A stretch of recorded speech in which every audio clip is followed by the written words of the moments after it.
Bonjour à tous et à toutes, je suis ravie de vous retrouver avec un format de vidéo que je n'ai pas filmé ces derniers mois. Il s'agit du coup du format des sorties littéraires et c'est un format que j'aime beaucoup préparer, du coup je suis très contente de pouvoir à nouveau vous en présenter.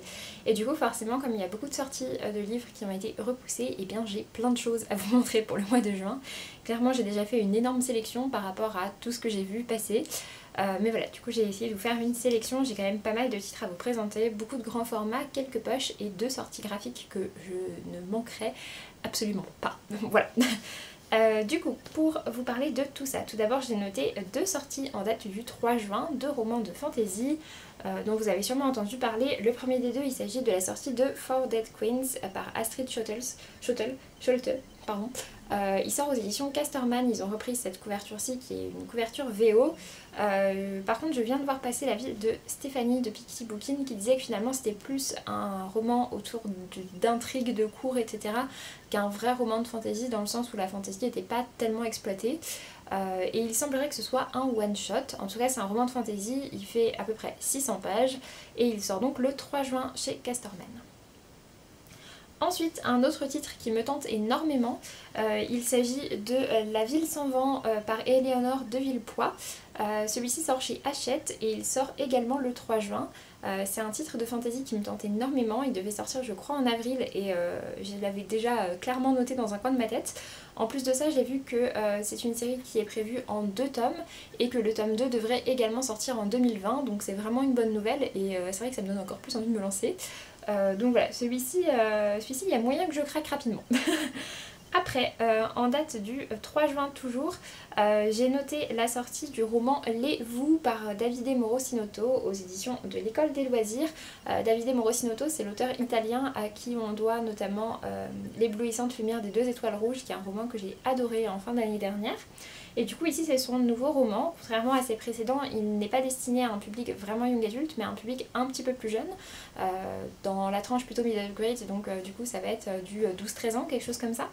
Et ça a l'air d'être une histoire assez particulière, fantastique, et également avec un aspect un petit peu enquête ou mystère de ce que j'ai cru voir. En tout cas je l'ai reçu en format numérique, du coup je pense que je le découvrirai rapidement parce que j'ai vraiment adoré l'autre roman de l'auteur. Et j'aime beaucoup cette couverture d'ailleurs. Après, la dernière sortie que j'ai notée en date du 3 juin, il s'agit de la sortie du roman de Olivia Ruiz qui va s'appeler La commode au tiroir de couleurs. Celui-ci je crois qu'il était prévu même pour fin mars. Donc ça sort chez J.C. Lattès et Olivia Ruiz est une chanteuse que j'aime vraiment bien, du coup je suis assez curieuse de voir ça.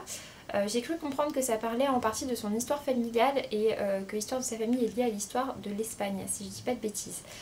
Je suis vraiment pas sûre de ce que j'avance parce que j'ai vu passer le résumé il y a vraiment longtemps, au moment de l'annonce de la première date de sortie du roman. Mais en tout cas voilà, c'est un titre que je note dans un coin, je suis curieuse de le lire. Après, en date du 4 juin, j'ai noté 2 romans et ce sont 2 romans que j'ai déjà en ma possession, donc que je peux vous montrer directement.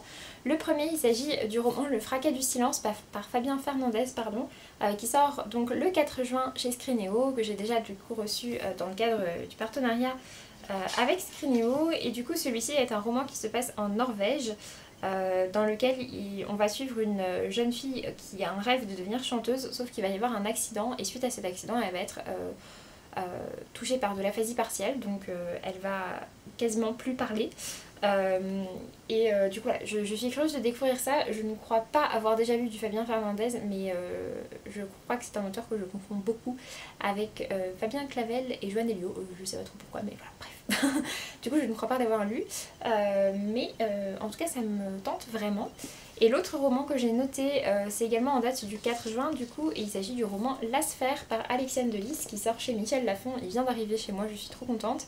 Du coup Alexiane Delis c'est l'autrice de la trilogie Les Ailes d'Émeraude et de la trilogie Le Secret de Lomé.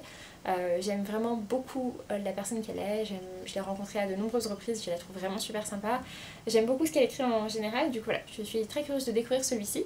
On est toujours sur du young adulte, cette fois-ci c'est un roman SF qui est un one shot, donc il n'y a pas de suite, c'est un roman unique. et qui va parler d'une histoire dans laquelle apparemment il y a un virus qui a décimé tous les hommes, il ne reste plus que des femmes, et du coup des modes de reproduction assez particuliers, et notre héroïne va découvrir certaines choses. J'ai cru comprendre qu'il y avait un petit côté un peu mystère, peut-être pas polar thriller, mais en tout cas un côté un peu mystère dans un univers de SF. Donc voilà, je suis curieuse de voir ça. Après, en date du 10 juin, j'ai noté la sortie du nouveau prix du livre romantique par Charleston, par les éditions Charleston. Du coup, il va s'appeler Le rêve de nos mères. C'est écrit par Karine Pitocci et j'ai certaines amies à moi qui sont dans les partenaires de Charleston de cette année, qui l'ont lu et qui m'ont dit qu'elles avaient vraiment beaucoup aimé. Du coup, voilà, je suis très curieuse de le découvrir. De manière générale, j'aime vraiment bien les romans du prix du livre romantique de Charleston.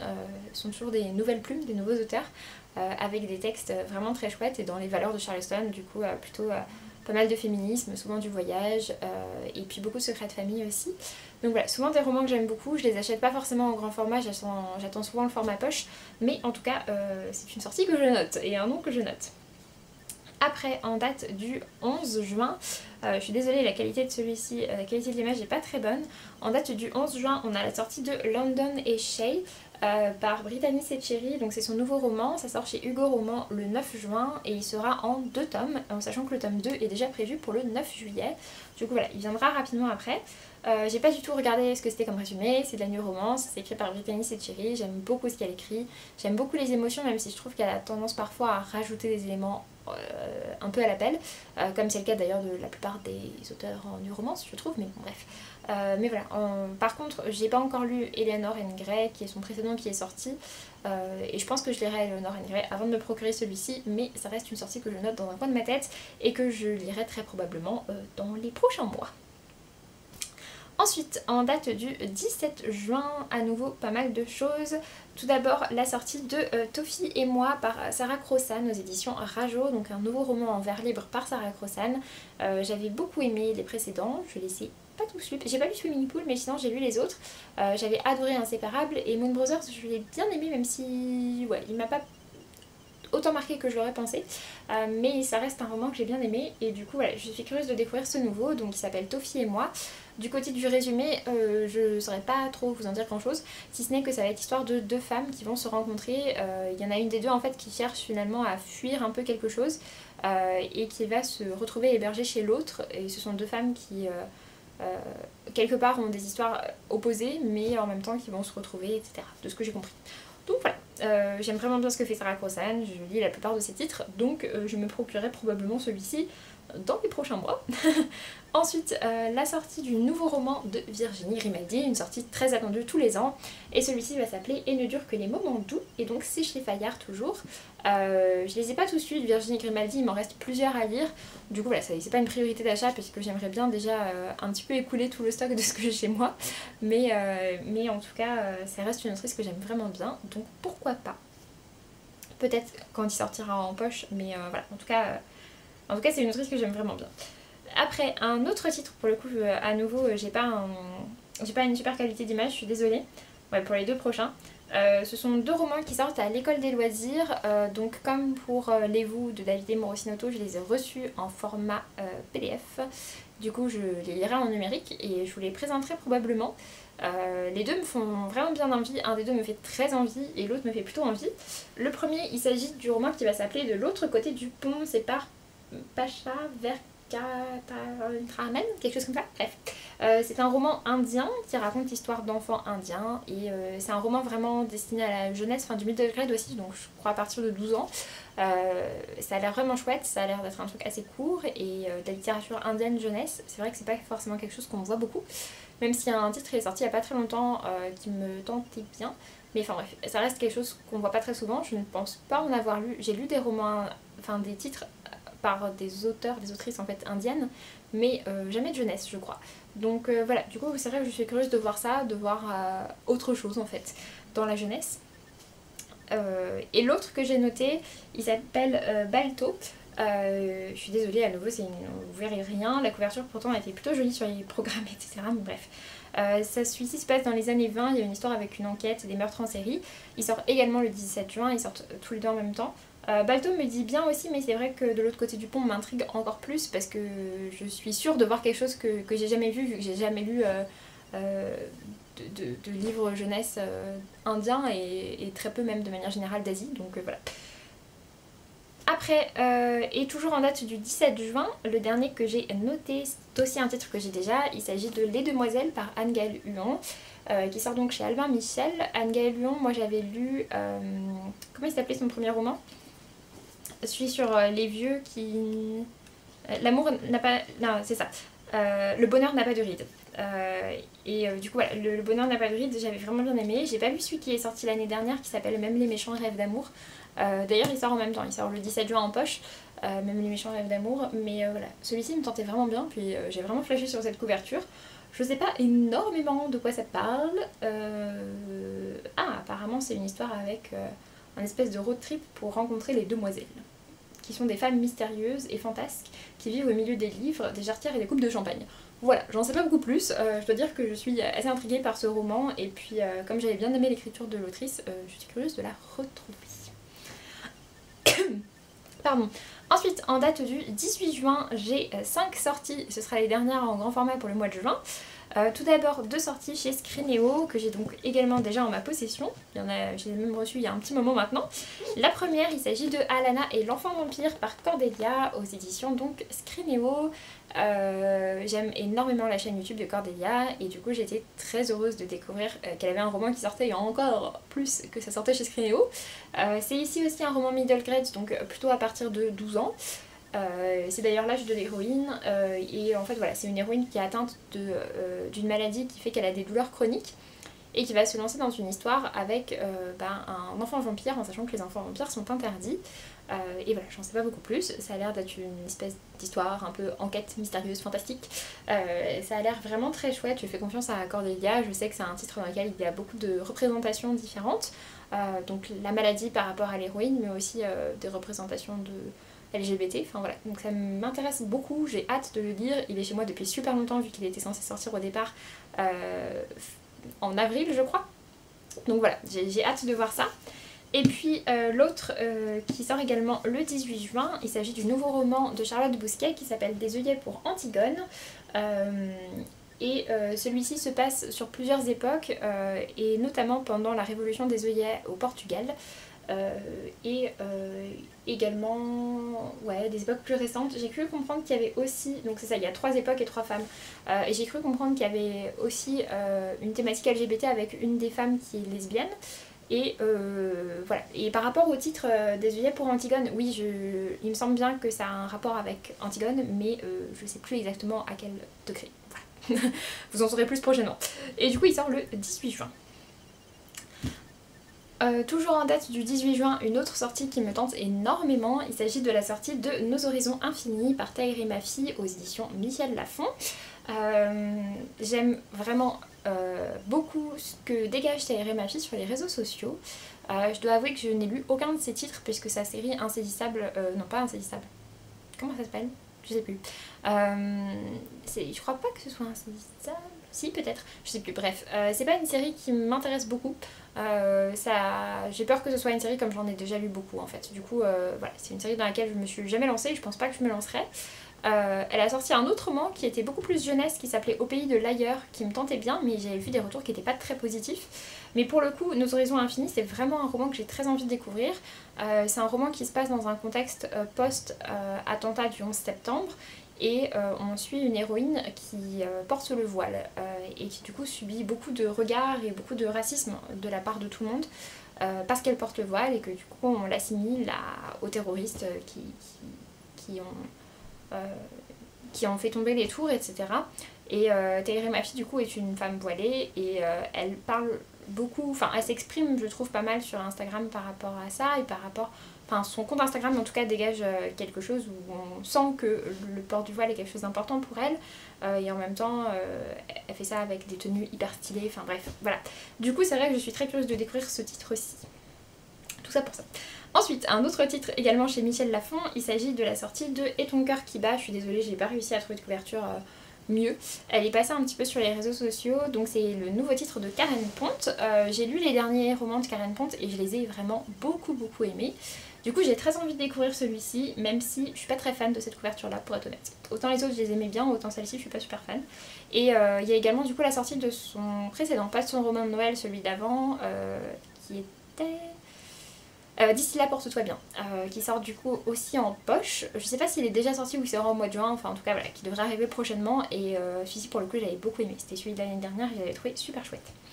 Et le dernier titre que j'ai noté, c'est la réédition du roman Watership Down par Richard Adams, donc qui était chez Toussaint L'Ouverture et qui ressort dans une édition semi-poche avec cette couverture-ci, enfin dans leur collection un petit peu comme ça. C'est une collection déjà que je trouve super canon, dont les prix sont vraiment abordables, enfin c'est des prix classiques pour du semi-poche alors que je trouve que c'est une édition vraiment super belle. Et c'est un titre dont j'entends beaucoup parler, Watership Down, puisqu'en fait c'est une société avec que des lapins, mais derrière cette société avec que des lapins, ça nous parle de plein de sujets de société en fait, de manière générale. Et c'est vrai que ça me tente beaucoup et j'ai toujours été un peu freinée par cette couverture, du coup pourquoi pas me laisser tenter avec la nouvelle. Ensuite, je vais passer côté poche. Côté poche, j'ai énormément trié par rapport à tout ce qui sort également en poche. Il y a plein de titres. J'ai gardé vraiment que ceux dont je voulais le plus vous parler, soit des romans que j'ai déjà lus et que j'ai beaucoup aimés, soit des titres qui m'intéressent vraiment.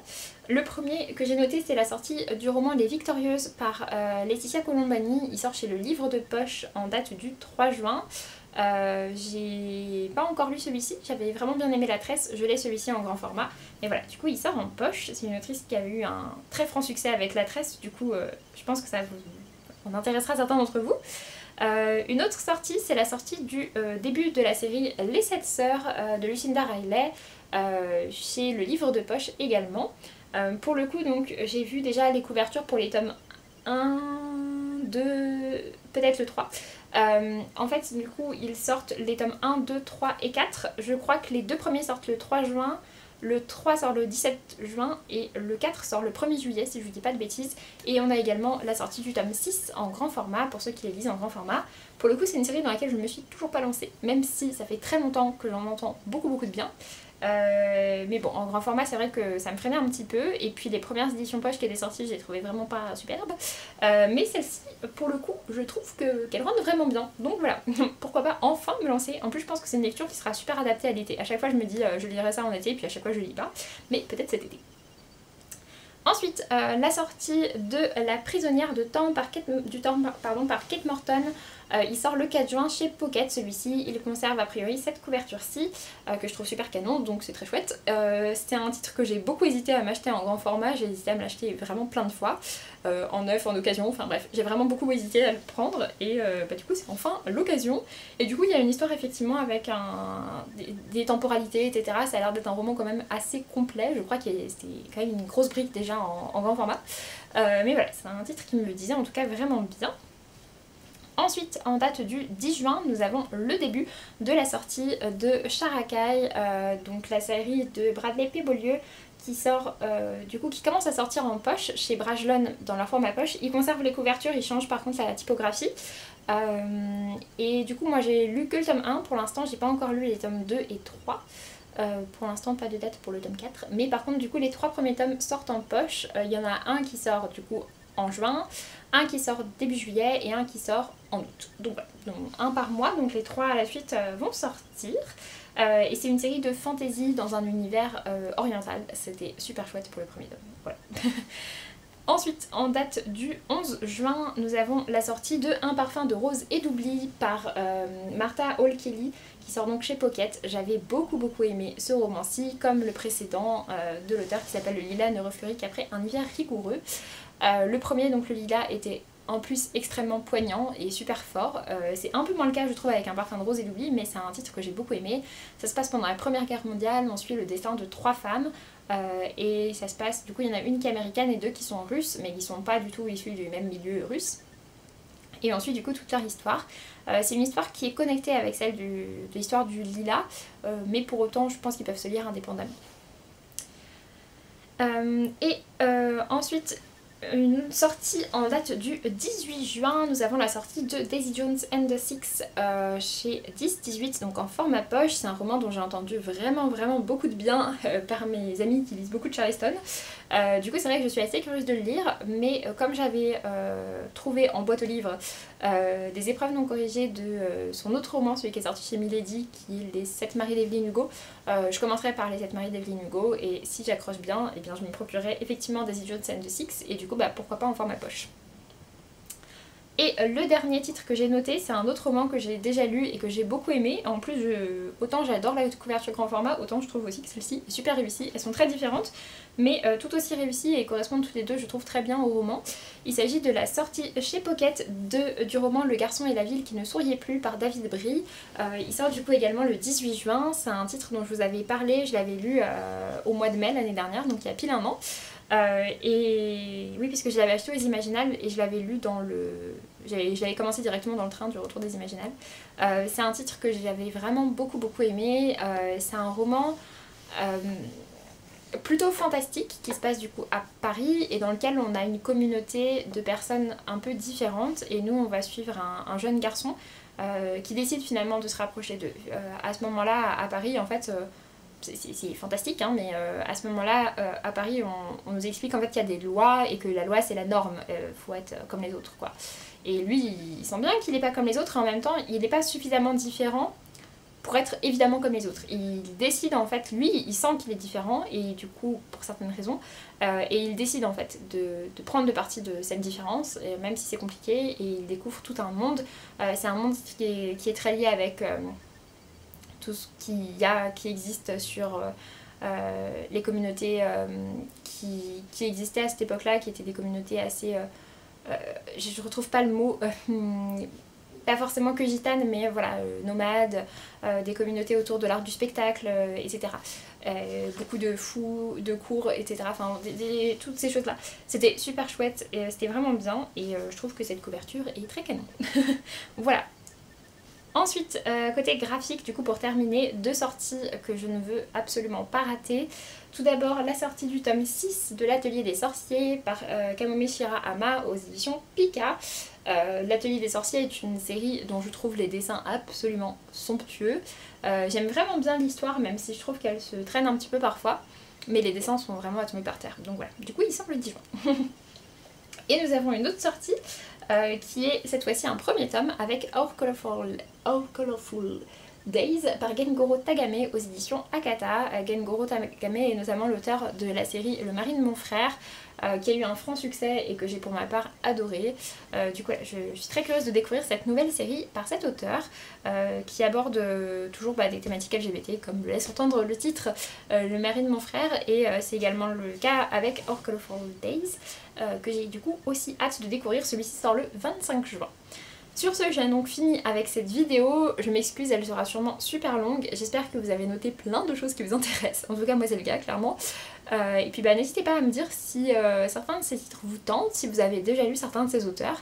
Et puis pour ma part, je vous laisse et je vous dis à très bientôt pour une prochaine vidéo. Salut!